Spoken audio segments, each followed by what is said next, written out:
Welcome to our channel. In this video, we'll show you step by step how to access your Etsy Shop Manager if you're locked out.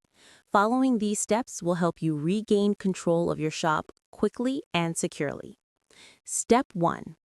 Go to the Etsy login page. Open your browser and go to etsy.com/sign-in. Make sure you're on the official site to avoid phishing scams. Step 2. Click Forgot Password.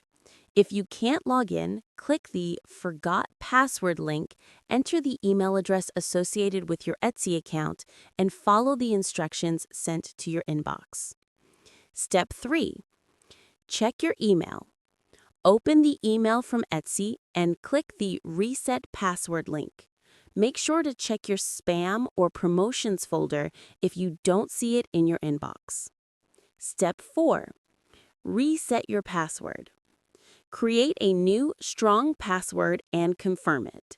This will update your account and allow you to log in again. Step 5. Log in and access Shop Manager. Return to Etsy, log in with your new credentials, and go to Shop Manager to manage listings, orders, and settings.